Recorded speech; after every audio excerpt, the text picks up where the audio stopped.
Good day, this is Dean Bell, and we are on the Great Witness Show. New Kevin Smith, the Great Witness Show. The New Adventure series is. Kevin will be sharing his experiences and we'll be talking about them, discussing them, and becoming more aware. So welcome, Kevin, again to the show. And what do you have for us today? This real side experience would begin in my physical level house, recreated.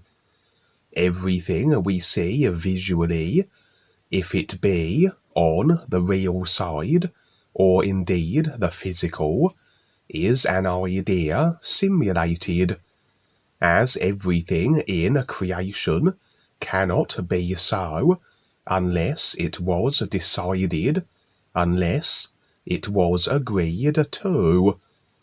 And that which is decided and agreed to, that are formulated through the imagination and mind, these are like little frequency bundles, unique to whatever the idea happens to be. These ideas, then, are rather like files that make up computer games. The consciousness is rather like the computer that houses all these idea data files, and so, as we decide and agree on ideas, they instantly are incorporated into the consciousness, uploaded to our computer. And the computer not only stores all the ideas we create and decide and agree upon, but rather converts their unique frequencies, decodes them, and renders them as visual graphics on the screen. Our 5 body vehicles are designed to perceive the life levels they correspond with, and indeed are a part of the overall consciousness, and all 5 body vehicles that affect these life levels. The simulator then spins off from the overall agreed to consciousness, but a simulator rather comprising of 5 levels that differ vibrationally, and that only a decoding apparatus, a vehicle that aligns with each level, can decode, and the life level be perceived through. Like 5 different virtual reality headsets, and each one presents a different life level simulation. And what we experience of the entirety of the 5 levels of the simulator, that by the fact that our created 5 vehicles are a part of the effecting of, and so we are indeed multi-dimensional, as we are a part of the effecting of the entire multi-dimensionality of creation. But if we are limited to certain areas, levels of creation, if we are only using perhaps one of the headsets, very likely, as most will be, the one-dimensional physical level 1, then this is simply based on what we have decided. For as we are multi-dimensional, and we have the necessary vehicles to view through this multi-dimensionality, then the only thing preventing us from doing so is us effectively deciding not to view through certain vehicles. And much of the reason for that would be the overwhelming focus and attention most place on the densest levels of creation, and that they are unaware of the multi-dimensional nature of themselves and the structure of creation.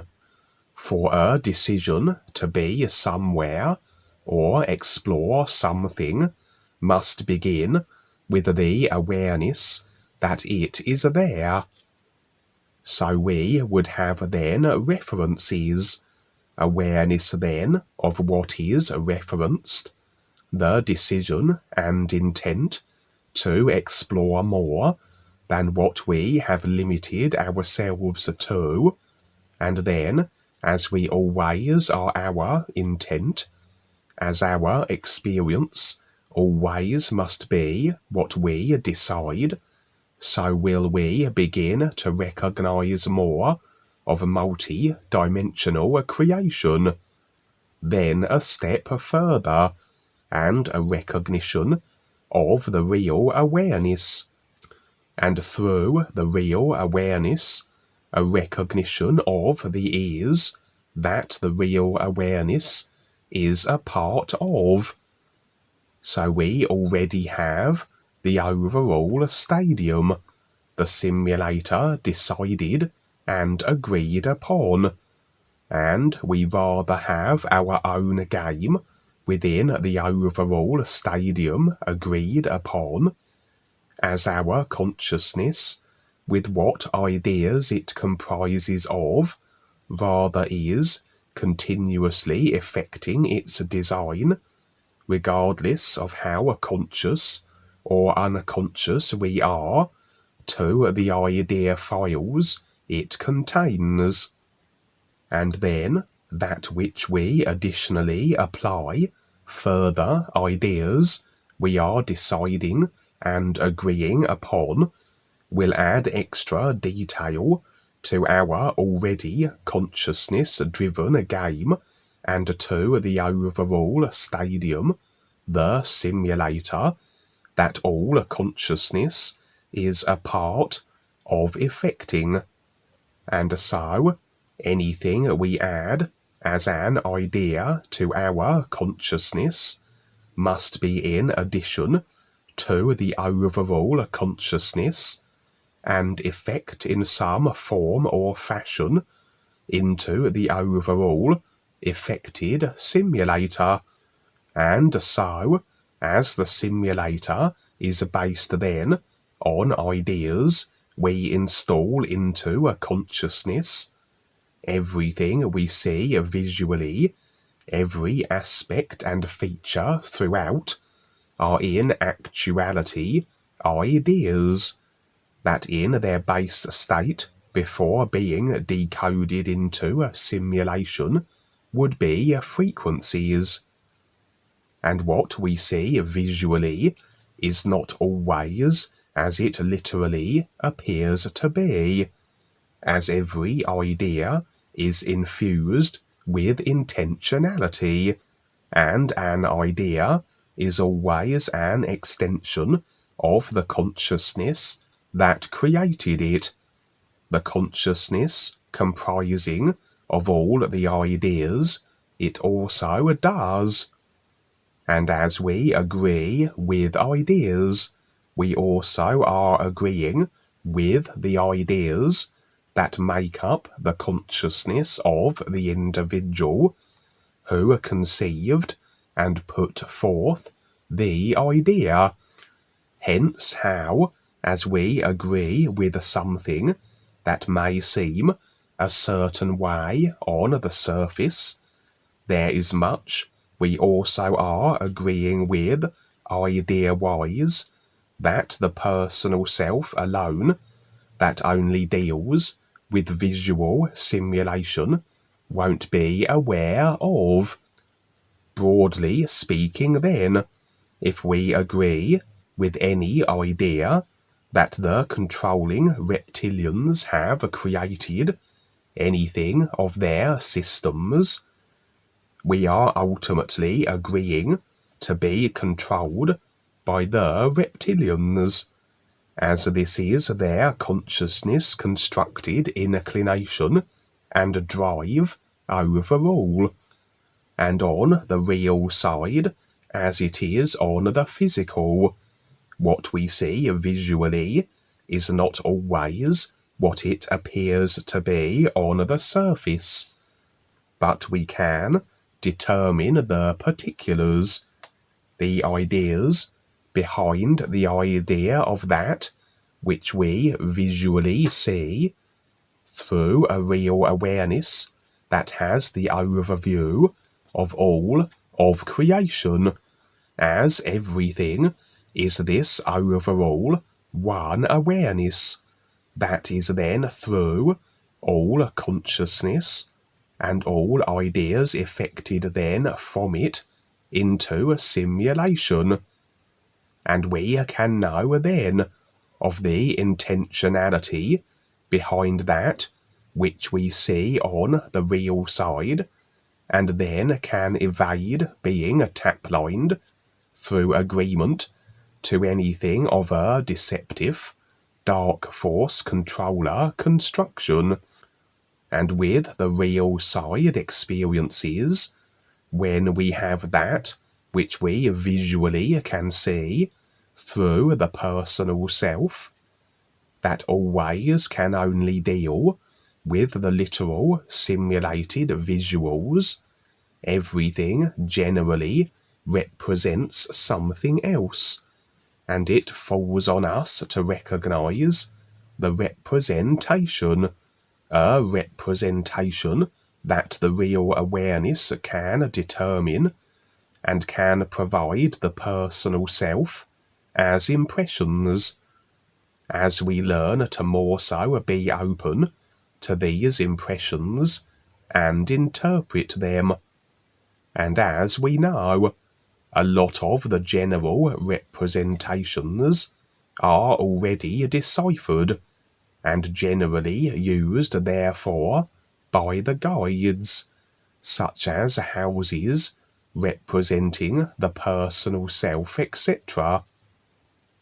But there would have been a point where it would have fallen on trailblazers to go about the initial symbology deciphering, and rather then, the more we share our interpretations of what features represent on the real side, the easier it is for those that are to come, as they already will have then a catalogue continually added to of real side symbology to work with, and the house represents the personal self. The first floor would be that which we are conscious of, generally then more the one-dimensional areas, and the second floor would be the unseen parts of the created self, the other dimensions of it. As it is an overall vehicle, so would the real awareness be throughout the house, and beyond the house then would be the real side, beyond the consciousness that is a part of the overall consciousness that affects the simulation and its levels. And what we see beyond the house, beyond the consciousness, depends on what we decide. Will we cling on to the consciousness and rather then remain inside the house of illusions, or will we go beyond it, effectively into the real awareness, aside from the simulation, and from there we have the overview of all creation, of all houses that are the individual consciousnesses that are part of the overall consciousness that effect the simulation overall. And now we can rather pick and choose what house we might enter. Through agreements we can find and enter the simulation of others. Or we can step back into our own houses, which are part of the overall consciousness that affects the entire simulator. And as we are more aware and have greater recognition, we have more accessibility. We wouldn't limit ourselves to just the first floor of our houses, but throughout the entirety of the house, which represents the entirety of the 5 bodies, which is a part of the 5 bodies and consciousness of all, which affects collectively the life levels. And so we rather symbolically can access the entire simulation through having full access to our own house, which is a part of all houses that affect the overall simulator arena. So in a way, were we to want to explore the created and overall agreed to simulator, we wouldn't need to symbolically leave the house.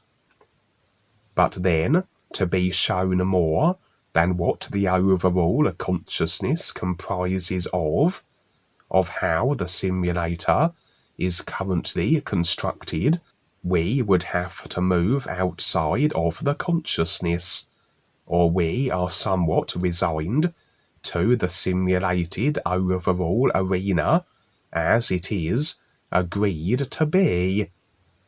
And only through stepping outside and aside from it, we can see it as it actually is, through the real awareness.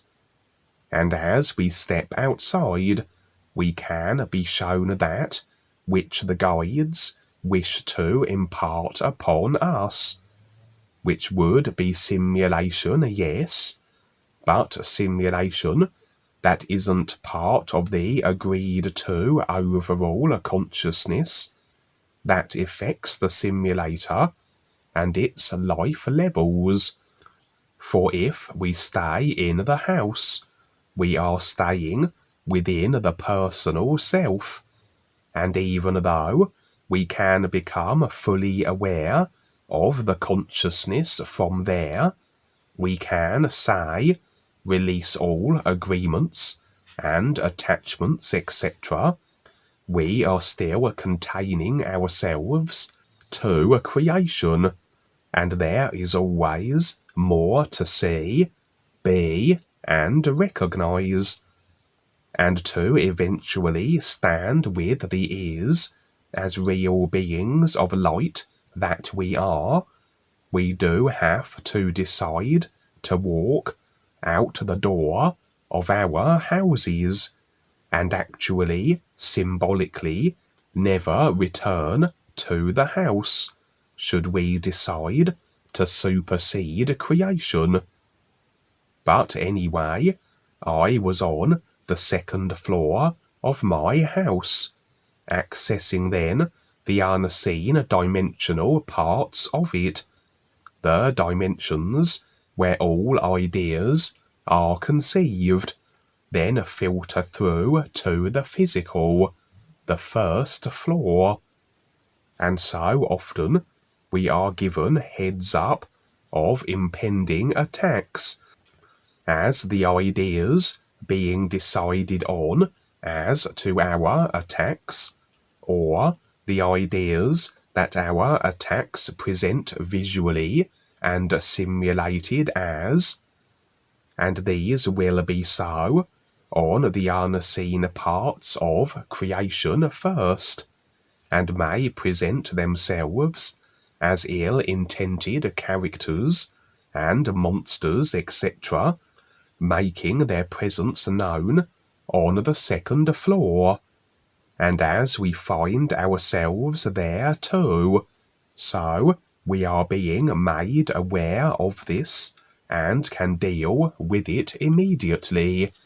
We deal with really the agreements that have allowed it to be, as again, everything we experience is what we have decided and agreed to as ideas. So we really are always dealing with and managing ourselves and our agreements in actuality. In this case, I would find myself in the company of my brother Gary. But as is often the situation, the real guides do assume the forms of older siblings and parental figures, and through our real awareness provided impressions can we determine if this is indeed the case, or if we are just dealing with the individuals whose body forms these actually are. This was indeed a real guide, and if their unmistakable isness standing signatures don't reveal them, their actions will, as they always will be doing that which makes sense with and benefits life and all awareness, whereas naturally those who are personal self-absorbed and unconsciously one-dimensional, as my brother is, would behave in ways that would be typical of such individuals, in ways which only really serve their personal self and its wants. The discussion we had seemed to be regarding the restriction of the overall consciousness through the restricting agreement of ideas it contains, that is impacting adversely the overall simulator it affects. As a restricted consciousness must always reflect a restricting simulator, a simulator in a decline and deteriorating and going into a darkness, like the overall computer struggling with an overburdening quantity of files that are overwhelming its storage capacity and slowing it down to the point of the computer dying, the simulator imploding, unless the restricting idea impact can be eased, and this can be done as individuals release their attachment and agreement to the consciousness and all the ideas it contains.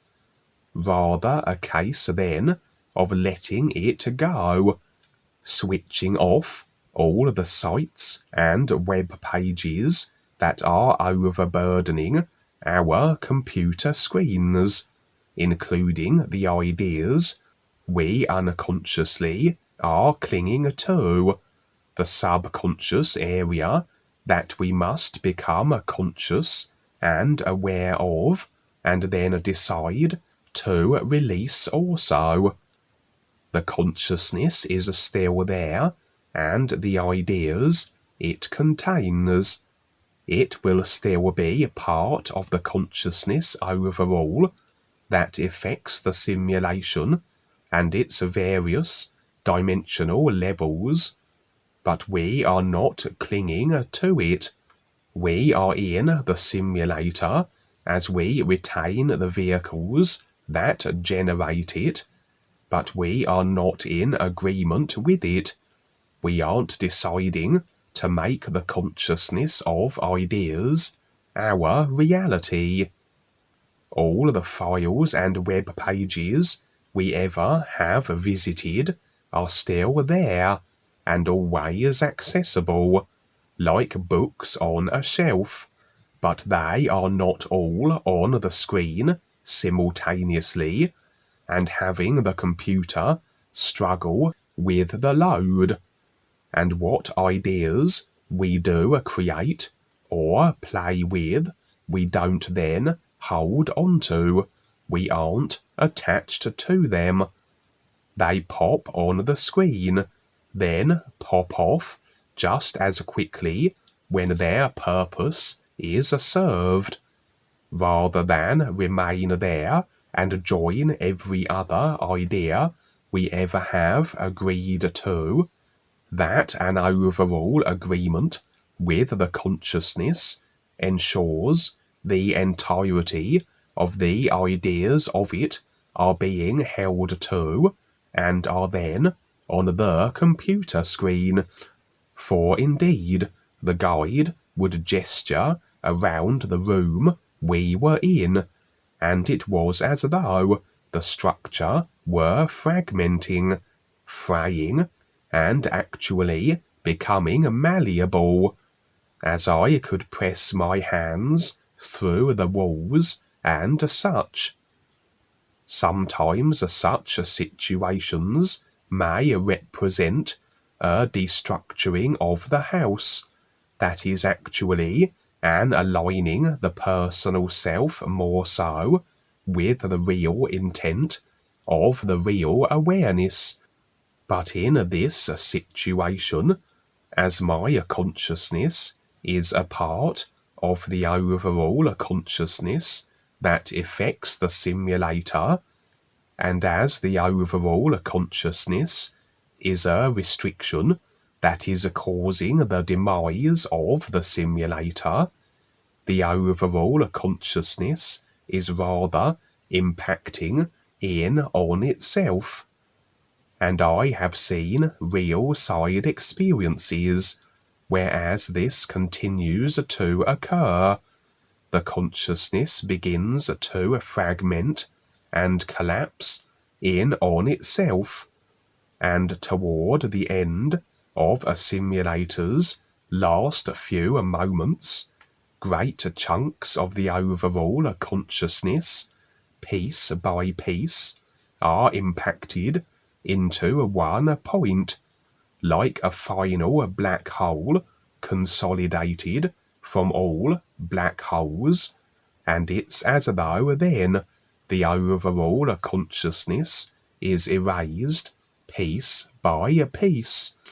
This seemed to be a similar representation, for despite our awareness process and the extent to where we are on our releasing of agreement to the consciousness of its tap lines, etc., until we have completed the process, we can't extricate ourselves from creation, as a single idea agreed and clung to will have us the maintained simulated effect of.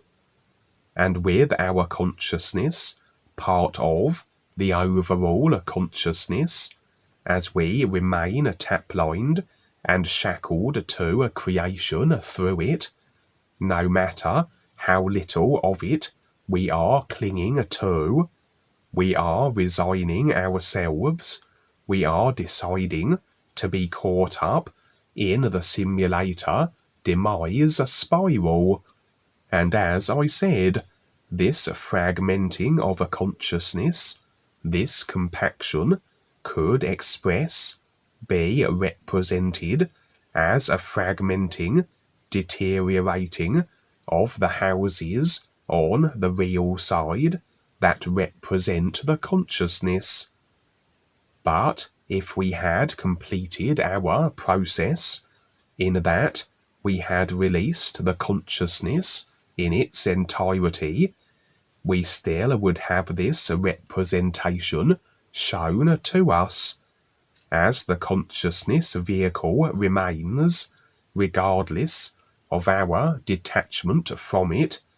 But it would be of little concern then, as we would know that we are not clinging to the sinking ship, so to speak, but on the real side experience I shared on the previous show, it seemed that the overall consciousness of agreement to control and restriction had reached a certain point where it was rather meeting the effects of itself, in particular the dark force ideas that through overall consciousness agreement had the simulator in the current state that it is. That not only was the controlling overall idea construction rather meeting the nature of itself, destructive ideas always are that which they are, they eventually destroy themselves, but that the effects of which had afforded a means by which the managing of them could be expressed in ways that were the dismantling of these ideas, this overall dark force controlling and agreed to a construct, for the effects of which are a simulator that will implode, which would include all those in agreement with an overall idea of control, as the control does stifle awareness, it perpetuates unconsciousness and maintains better agreement to the consciousness of restriction, a focus and immersion with the personal self that effects simulator degradation, but with the ears always expressing its singular inclination to better recognize the endlessness of itself, so can certain particulars of states of simulator deterioration with the effects or karma that have brought this into being, so these effects, given the right circumstances, can be managed in ways in which the guides, the true silent ones, etc., can make adjustments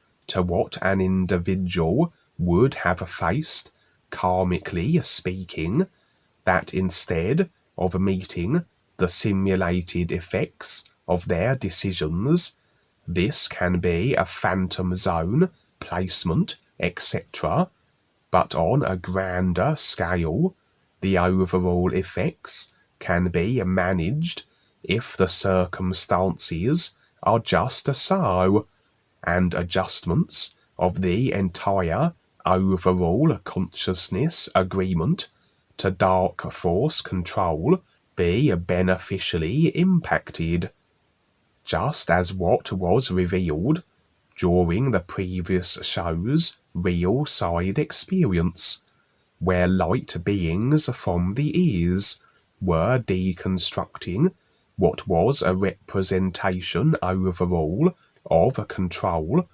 that is infused with the overall consciousness, regardless of the agreements that maintain it and allow it to be. This real side experience would be seemingly associated with that effort, that situations, that the overall effect karma was just so, that further modifications, alterations could be made to the overall consciousness that would then offset or ease the burden on the simulator, and if not preventing its implosion, maybe affording it more time. And as I have shared on other real side experiences, as we become more aware, we are able to more so participate in assignments and activities that we wouldn't have been able to absent of the greater awareness we now have. We rather take on a little more responsibility, for as we continue along a decided and real intended course that is an overall supporting of all life and awareness, the more we become real and standing as the real awareness beings we are, the more we support all awareness that our real awareness is a part of, which then further earns our awareness, which in turn affords greater opportunity to more so support all awareness, and it continues on. Everything equals itself. And so we may find ourselves assisting the guides with the tap line removing from others, say, or assisting the guides in presenting real side experiences for the benefit of the awareness of others, etc. And in this case, it seems I was invited to be a part of what would be this overall alteration to not just the consciousness of one individual, but of the overall consciousness, as the effects, the karma overall accrued were such now that they could be worked and adjusted in beneficial ways, regardless of agreement which had made it so, or agreement that was maintaining the effects, or indeed agreement that was adding to the controlling, restricting, overall effects. And on the real side, the overall consciousness is often expressed as a huge monster, a monster that will grow larger as the consciousness of restriction ideas continually feed and bloat it, to the point where effectively the monster eats the simulator, or rather eats itself, self-destructs, as the simulator will implode under the burden of the restriction of the consciousness that effects it. And so this adjustment effort that was to be made to the overall consciousness, that despite agreements could be so, as the effects, the karma overall was due, and could be managed in this way. This was then represented as an engaging with this overall consciousness monster. And indeed, before participating in this effort, I would find myself first on the rooftop of a house in a street, where clustered there were a group of terrified children, and they would proclaim how the monster was coming, and it would eat us all. The ideas of restriction it carried, as representing the consciousness, would destroy the simulator. In other words, I would suggest this group were representing all children in the simulator at this time, who had come here not to be brainwashed, indoctrinated, and absorbed into the consciousness of restriction and control, but to recognize the ease, as we all are here in creation to do, from the overall comparison that creation provides. And although these children would be still a part of this overall consciousness that had projected them back into another lifetime, before indoctrination, they are not in agreement with the consciousness as yet, not absorbed into the personal self. And just as I have had real side experiences, where the natural environment and the animals have expressed their distress as to the deteriorating simulator, so it was a similar situation here. The children then, maintaining more so a real awareness position before literalization, are not then contributing as yet to the simulator's demise, until they do step into full agreement with the consciousness. Then all the ideas of it rather all pop onto the screen and add their additional simulator effecting impact. But nevertheless, the children overall are caught in the simulator also, as despite their not as yet agreement with the consciousness, they still must deal with the simulation that they had a hand in creating through their consciousness.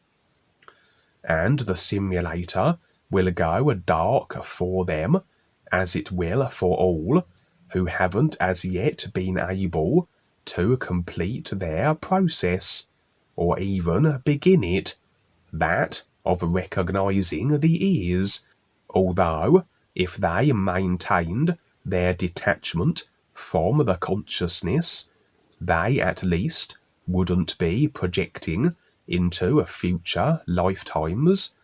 They would have to go through their mapped out current lifetime, however, and difficult it would be to not be literalized with all systems designed to pull them into it. And so this group, representing all children, I would say, were voicing their distress at the consciousness monster that will destroy the simulation, and then they would all lay down and sleep.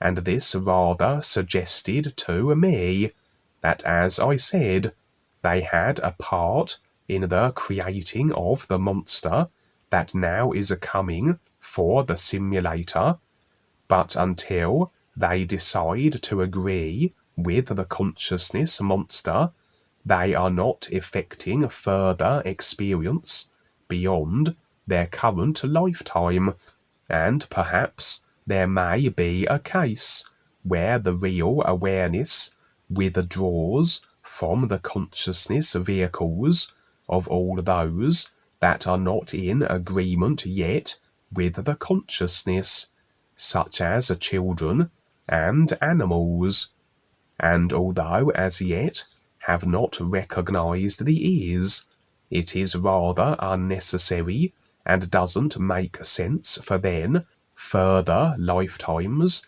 in a simulator about to implode, as the animals and the children have not at this point agreed with the consciousness and absorbed themselves in it, and so they are unshackled from projecting future lifetimes until they do, and can rather be extracted, as they are not bound to any effects as yet. And extraction would simply be the real awareness withdrawing from the created vehicles back to the ears, and very likely place itself in another simulator to continue there.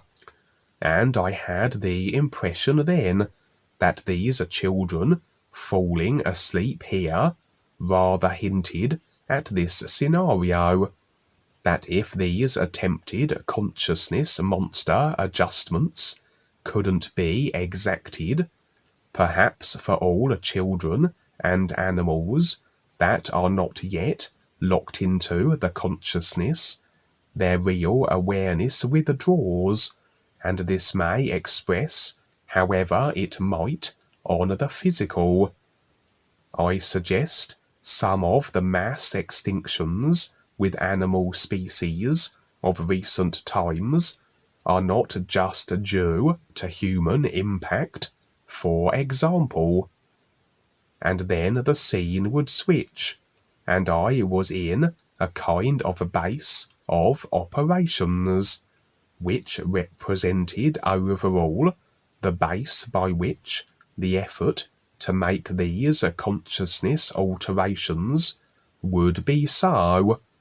For how can you present a visual representation of the altering of the overall consciousness that is understandable to the personal self, other than with a monster that is attacking, and with a base of operations which presents as rather the think tank of the means by which this can be so, of how to deal with the monster, or in actuality calm it down, as the intention was to ease the restriction of the ideas that are impacting the simulator adversely. And indeed, the individuals here produced a vial containing a substance. The idea was to inject it into the monster of a consciousness, or upend it into its mouth.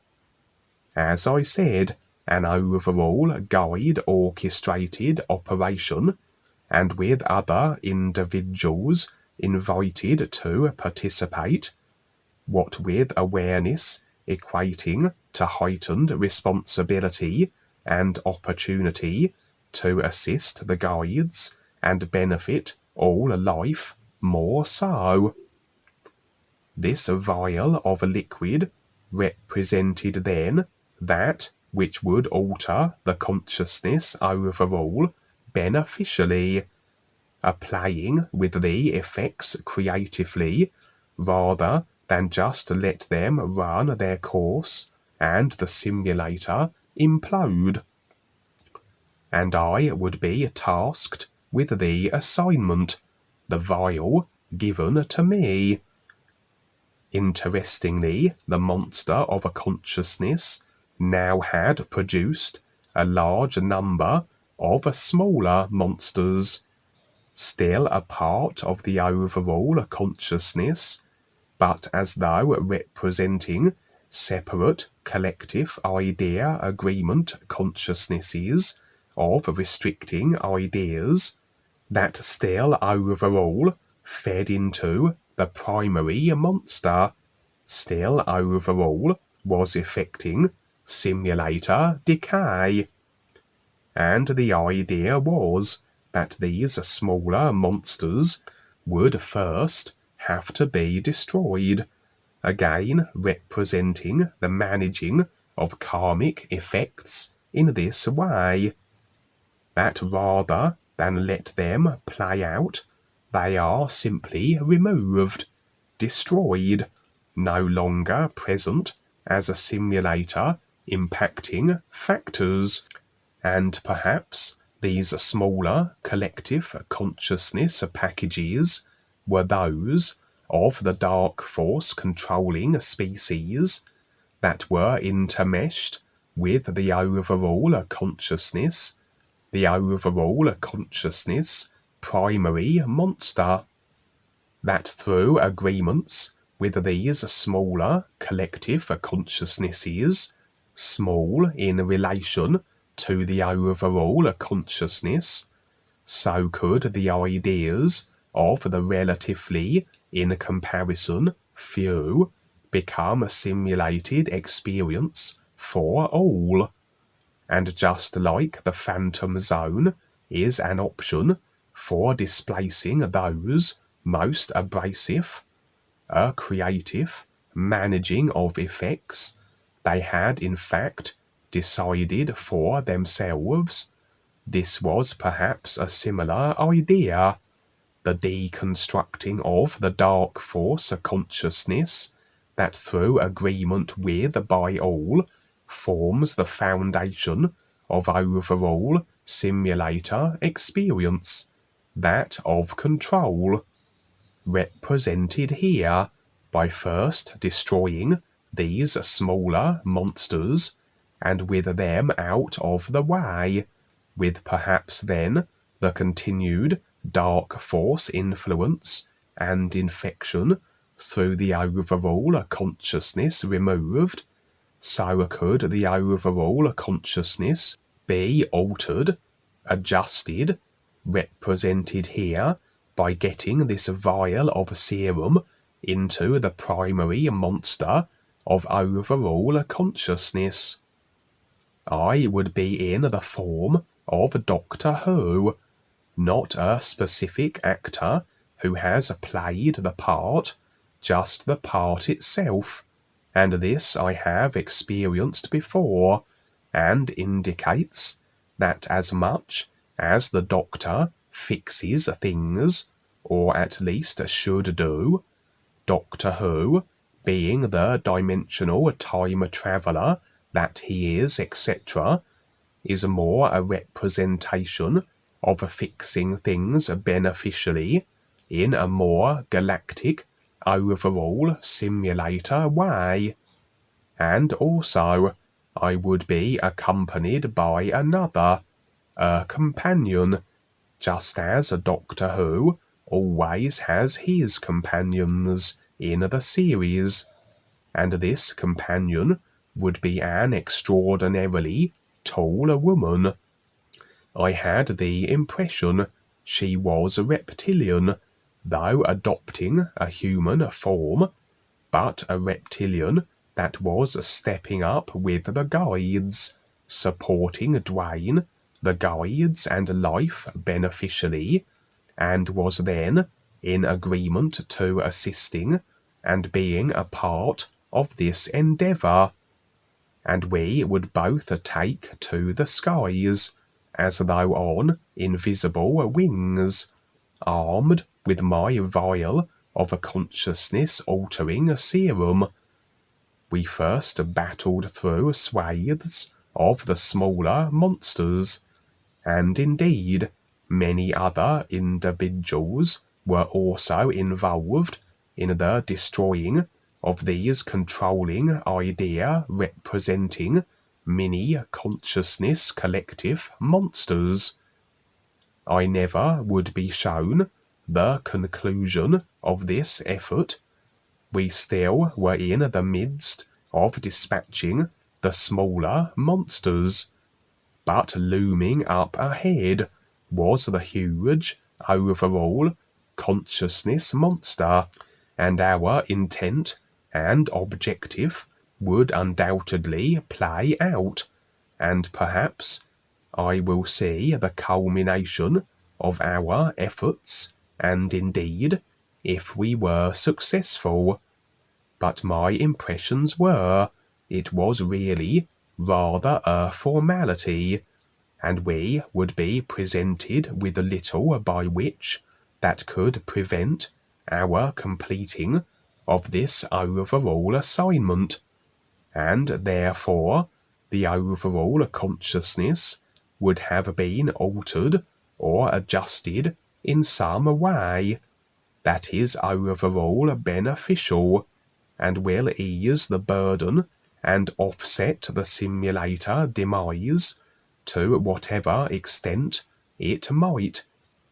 And it will be interesting to see how this then plays out in the overall simulator, for it did also seem that the destroying of these mini monsters represented the dismantling of the dark force consciousness influx of controlling ideas that are infused through the overall consciousness.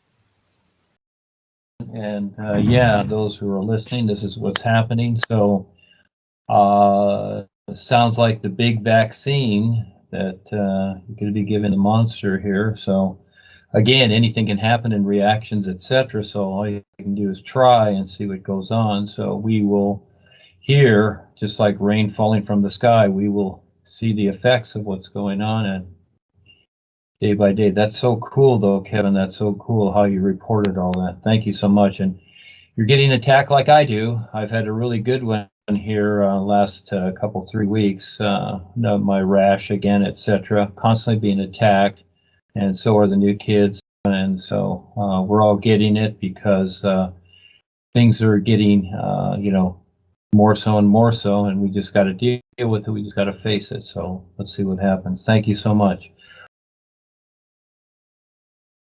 But I see that you started with the decisions we make, and Dwayne talks about this a lot, about how if he didn't decide what he's doing right now, we wouldn't be where we are. And he's just sharing his experiences, but he decided to come into this life and to help wake people up and decide to share what he sees, what he sees. I mean, nobody sees what he sees, and that's the isness.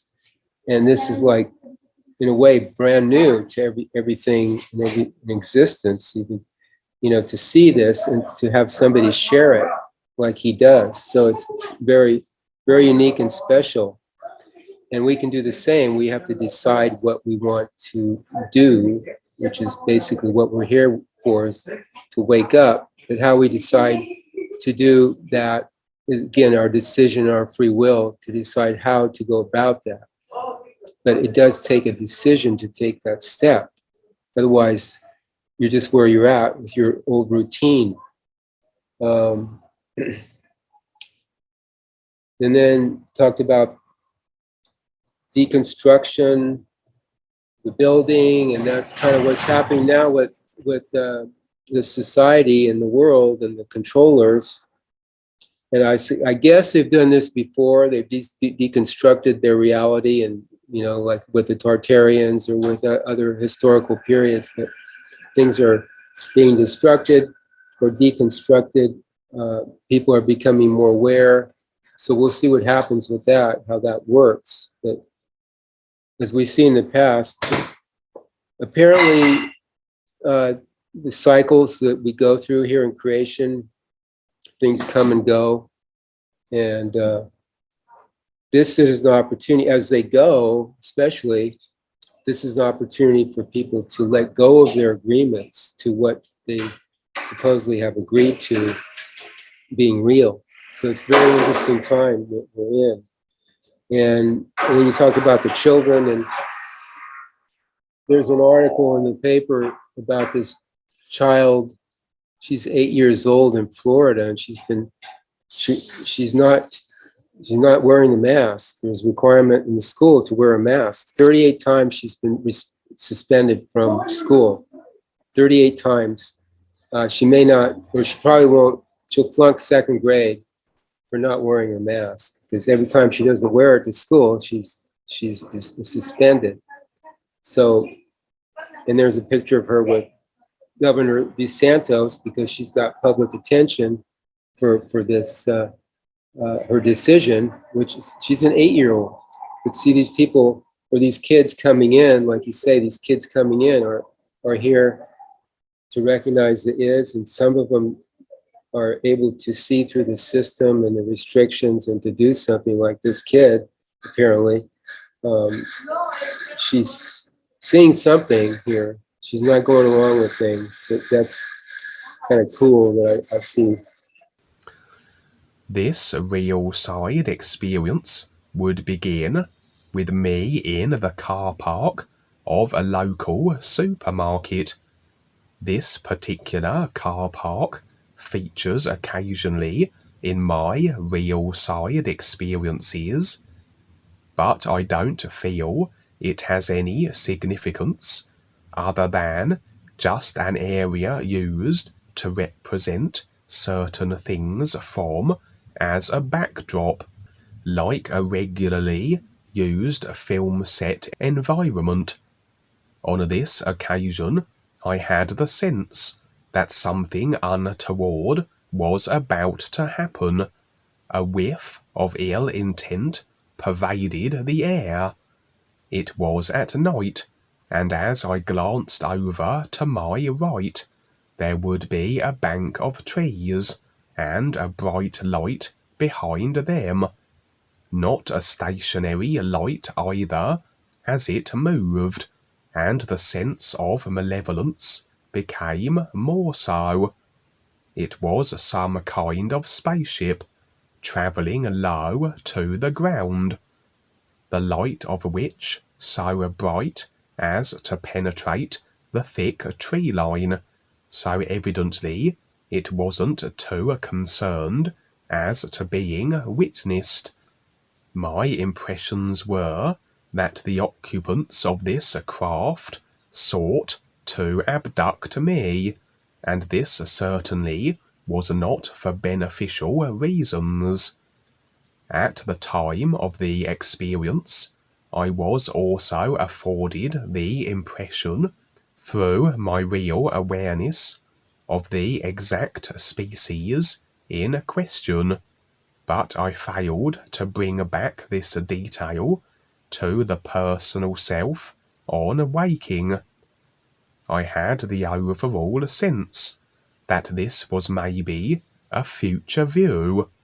The spacecraft was positioned to my right after all, and so perhaps some agreement or other on my part had inadvertently provided these ill-intended abductors the opportunity to snatch me from the physical.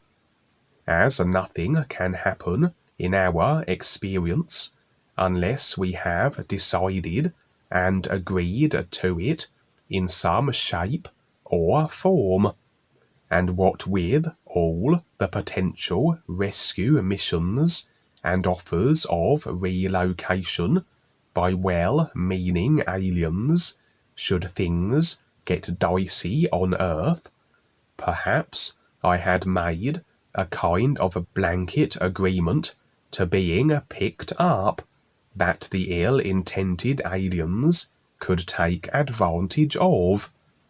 I'm fairly certain they were Pleiadians, so maybe this was a faction of them not exactly aligned with the galactic endeavours. For on another real side experience, I shared how an arrangement had been made between the Pleiadians and the guides to beam new friends aboard their ships, if situations of a crisis on Earth made this a necessity. Maybe I had inadvertently thrown an open agreement invitation to the species as a whole, and here came some bad ones to feature in the effects of this agreement, a window of opportunity made available through my cause decision, just not in the way I had intended. And so I would start to run, although a fairly pointless effort, as I knew it's unlikely one can outpace a spaceship. But then another individual materialized in my presence. I had no recognition of who he was, but for his pure and sincere intent, as he was here to rescue me from my impending abduction. I would accompany him, and we both ran as the alien spacecraft swiftly skimmed toward us, low to the ground. I was uncertain how this rescue was going to succeed, as we were at first both simply running, but this individual led me to a specific point in the environment we were in. Then it's as though we skipped into a parallel dimension and were in a spacecraft of our own. My rescuer would be piloting this, as we were traversing a series of labyrinthian-like metallic tunnels.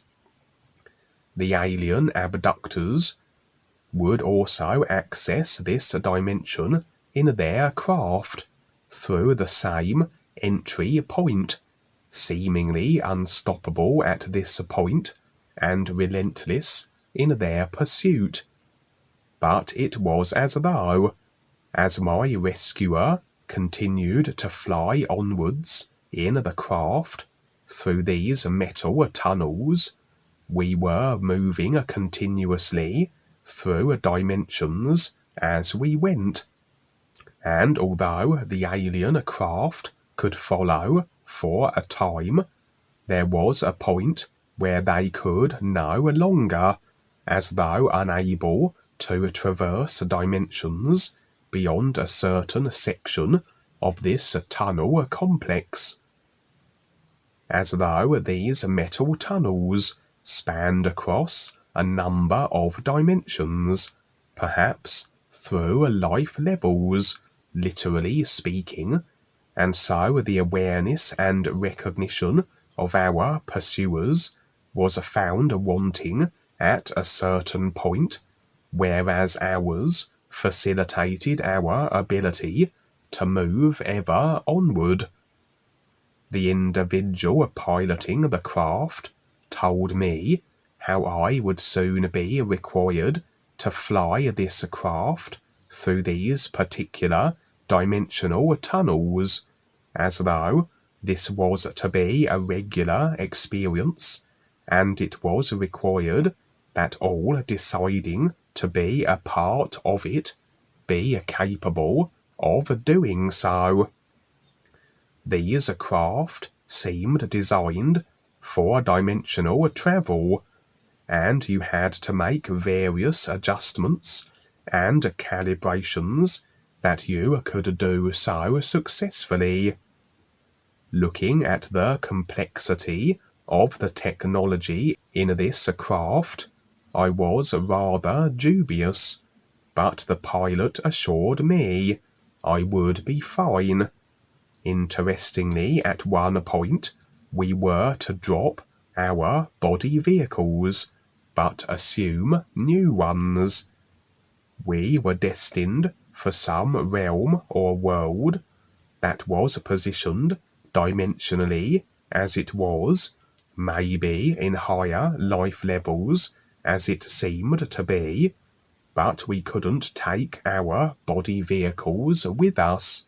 It reminded me a little of how Dwayne would shed the various body vehicles in technological stations, leaving them there like overcoats, as he accompanied REBISAR on one of their adventures, which involved moving to a higher life level where all the aspects of the created self could not be, and had to be left behind one by one, although this was more a case of dropping the physical vehicle in its entirety, and rather stepping into another, like a kind of avatar.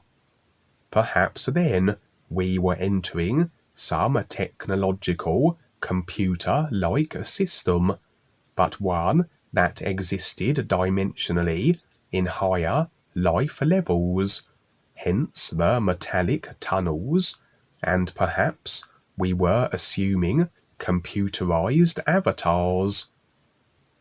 I have experienced this before on a few recounted experiences, where we enter various computer-like systems, but by moving into avatars within the systems and carrying out our business, like being inserted into a computer game. And perhaps my pilot was indicating that the new friends, being involved in the galactic assignments, would be required to be able to access these technological areas in the dimensions they were in via these spacecraft. But perhaps the ship and its movement through the tunnels was more just for visual purposes, for the personal self to relate to, and the process may not be exactly like that. Either way, it suggested the possibility of extracting one's self from the Earth physical level at any time and jumping into an alternative computerized avatar if the body vehicle was compromised. And who knows what beyond that? We could be jumping into viable body vehicles all over the place, whatever is necessary to carry on as long as we are able. And so our journey terminated in a large complex full of individuals, all of the becoming more aware variety, and we were greeted by an individual that I'm fairly certain was one of the real guides. We were both now, the pilot and I, in different body forms. Nothing very remarkable about them. They were very human in appearance. Seems though this avatar body assuming wasn't without possible flaws, for it's as though at some point just prior to arrival another individual had somehow jumped into the body vehicle or avatar that I was supposed to assume. I was rather displaced, and more so accompanying the pilot and the claimed body vehicle avatar, but from a bird's eye perspective, from my real awareness, as though now absent of a physical vehicle. This became apparent to the pilot, for he remained in the company of my usurped alternative body vehicle, and the usurper was a very aggressive and ill-intended individual. The pilot was communicating directly to my real awareness now, and not addressing the imposter, and then the pilot rather zapped the body vehicle that contained the imposter with some technology or other that had the imposter removed from the vehicle and then faded away. I would then return to the avatar vehicle, and everything seemed fine once again. So perhaps this is one drawback with this kind of business, of body type skipping from one to another, that other individuals, given the opportunity, can sometimes jump into them first. But there's always a solution to everything, as was the case here, and evidently the pilot and the individuals there were used to such occurrences, and had the technology at hand to deal with such situations. So many adventures there. Did you, when did all these adventures start for you? I mean, you were doing astral projection. Did you have any kind of, were they similar to these, or can you kind of tell us the difference between what you're going through now and your astral travel days? I suppose the difference would be that's with the real side experiences, I have a greater accessibility of all the dimensions of creation, and whereas with the astral projection practices, as the word of it suggests, it's rather limited to the astral level. So you have this entire simulator, which stems from the 5 body vehicles, and so you have your five basic life levels, which through your real awareness you can access but according to your focus, where you place your attention, your awareness and your recognition dictates to what extent of the full dimensionality of your created self and the life levels affected from it you can access. And with most individuals, until they begin their process of their real awareness, most, because of the programming and the control through the consciousness, very much are locked into just the physical and astral parts of themselves. And so if they do any traveling, if they do have real side experiences, which everybody does, because every time you sleep, you will obviously exit the consciousness, but according to what they have decided and their agreements, where their focus and attention lies, dictates what of everything they can experience, which really then is them simply deciding to limit themselves. And so, as I've said on a few shows, in order to visit somewhere, in order to go to some place, you have to first be aware of it, because generally you need to set an intent for something to be so. And so if you're not aware of the existence of something, if you have no references for it, then there's no way you can consciously set an intent by which you can go there. And so with most individuals, you tend to find, even those who are more exploratory in their nature, you will find they're obviously aware of the physical level. And then beyond that, they're aware of they have a sort of a vague notion or reference of spiritual realms, or beyond. That's about as far as it goes. Most won't realise that the real side, as it pertains to the consciousness construction, affects into 5 life levels.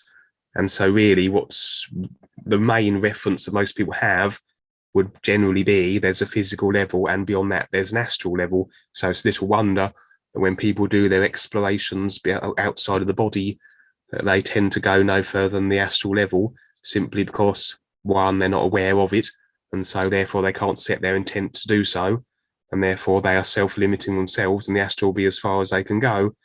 Well, obviously, if you project bodies, in theory, because you have the 4 body vehicles, there's no reason why you can't have mental projections just as much as astral projections, because they're individual body vehicles that you can project just as readily as the astral. But as I said, most will not be aware of the other body vehicles, and they won't project them, and so they will limit themselves to the astral. And even when you take on that, when you get involved in outer body projections, I mean, when I was taught by a man called Todd Akameses, and again, the terminology they use is very limiting, because they will always refer to it as astral projection.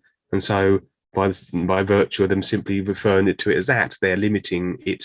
They're limiting the possibilities, because as you take that on, you are basically consciously almost agreeing that is as far as you can explore.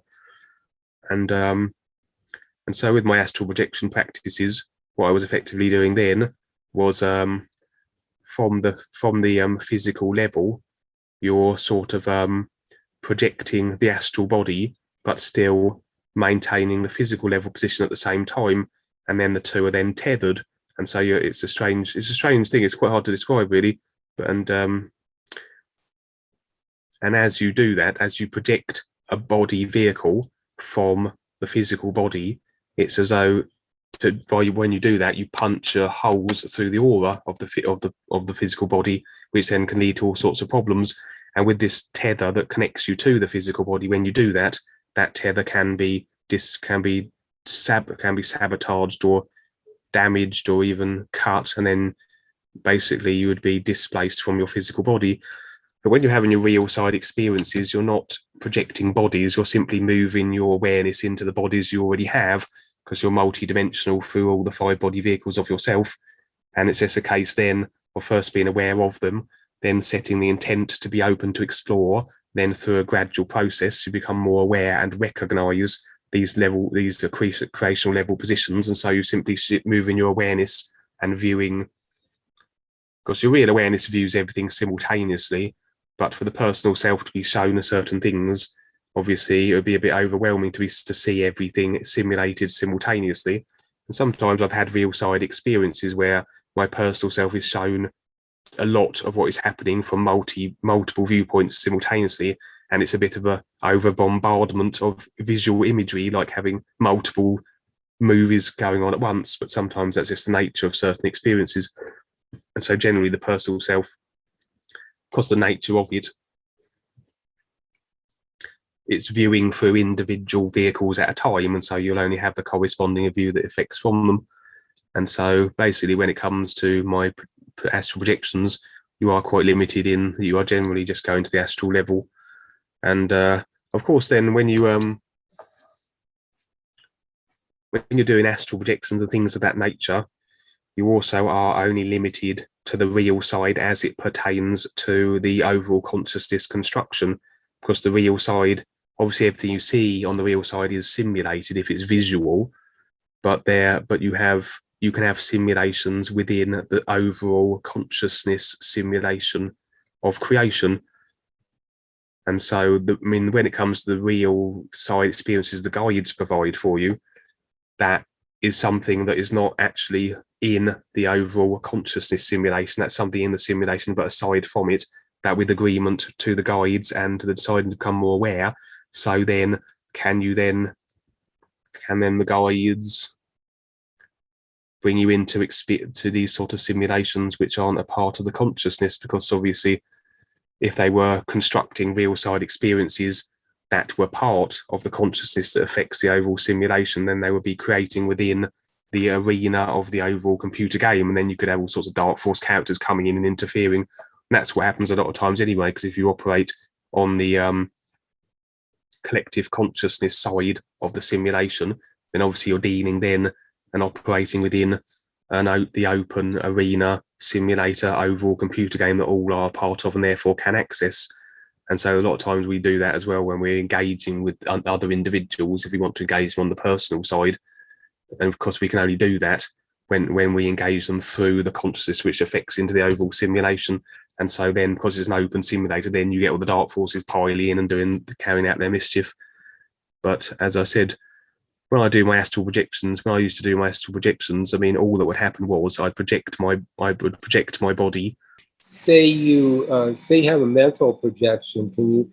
Are you tethered in any way, like you are with the silver cord of the astral body, and can you punch holes in your mind? I mean, what is it similar to the astral projection, a mental or a causal? I mean, we have memories. We just go off into our memory. Does that have anything to do with? In other words, does it have a tether to it, the mental and the causal body, the etheric body, like the astral, or is that the only body that has a cord attached to it? I can't say with any degree of certainty, because my projections always were limited more to my astral body, but I would suspect that all bodies, if you project them from your physical body, must therefore be tethered to it, I would suspect. And so I imagine that applies to all. But I mean, what my astral projections were that I would always start off in the from wherever I projected from would always be recreated on the astral level, because what tends to happen is that even though the astral level will be whatever it happens to be, what your experience, your simulation is always according to what you decide and you cling to, and so on and so forth, and where you're focused. And so what tends to happen when you astral project is you always seem to recreate your starting point, that when you go onto the astral for whatever reason. And this is a very common thing I find, I think is a case with ghosts as well, because they cling so adamantly onto the physical level. When they transition, they may not always realize they're dead, and so they more or less recreate their physical level circumstances on the astral. But then there's a certain point when you move beyond this original starting point that you've recreated, that suddenly the initial starting scene will fade away, and then you'll just find yourself in random places on the astral. And I said, the difference between the two experiences, the astral projections are very limited, because with the real side experiences, when you connect with the real awareness and the guides, the personal self is doing very little in actuality, and in fact the less you interject it, the better. And so it's really a case of the real awareness is doing all this stuff, is going through its process and showing the personal self the experiences. The personal self just sits back, watches it, and then remembers them as best as it can, and then reports them.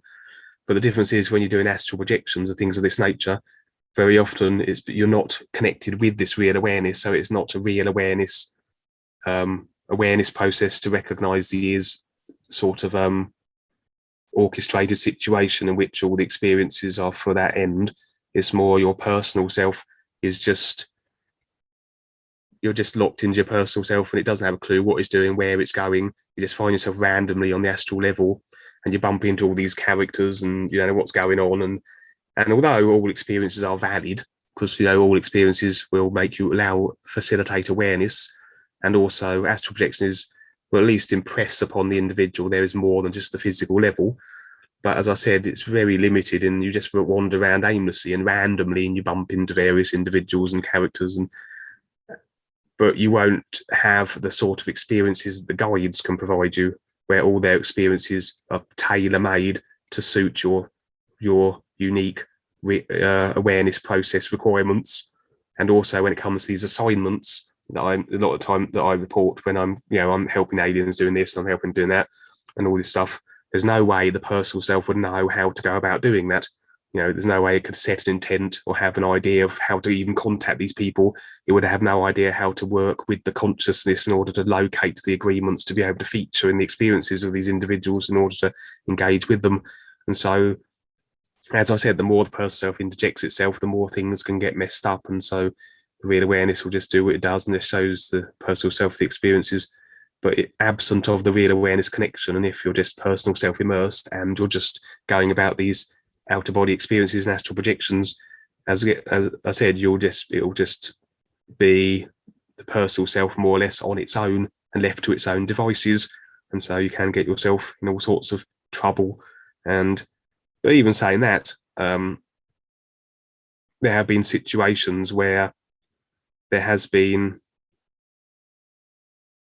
interjections by others to assist me in certain situations if I've got myself into trouble. And so it does seem that the guides always do watch out for individuals that may not have necessarily have started their process of awareness yet, but that they can see are getting ready to do so. And so they're sort of keeping an eye on them. And there was a few situations where I could have gotten in a lot of trouble, but something almost like pulled me out, whisked me out of it, or interceded. And at the time, I would have probably had the reference that they must be my spirit guide or something like that. But now, with the references we have now, I would have suggested it's more likely it was a real guide keeping an eye on me, knowing that I was getting ready to take on the process of awareness this lifetime. But that they also knew that I was going to be messing around with astral projections and things like that, which I always tend to do in my lifetimes. I'm always dabbling with sort of the psychic sciences and such. And so, as I said, so basically the difference between real awareness experiences with the guides and with the process of awareness and these astral projections, which are more thrill-seeking inclinations of the personal self, is basically the extent to which you can explore the real side, and also how much awareness you can glean therefore. So I said, if you stick with the personal self and just go about your thrill-seeking activities, you're going to limit yourself to the more limited areas of creation, generally the astral. And as I said, there's a lot more going on the real side than just the overall consciousness affected simulation. There are like simulations that the guides are creating that are within the simulate, that are still simulated but not part of the overall simulated arena, that you can't access unless you do your process awareness and they allow you in, like these universal universities and these vessels. And as I said, they're designed real side experiences that you can't really be brought into unless you agree with them, and they and they show you what they do. And so yeah. Very good. Very good. Well done. Good, great explanation. I'm sure everybody will benefit from your explanations here and your viewpoint. Thank you. You.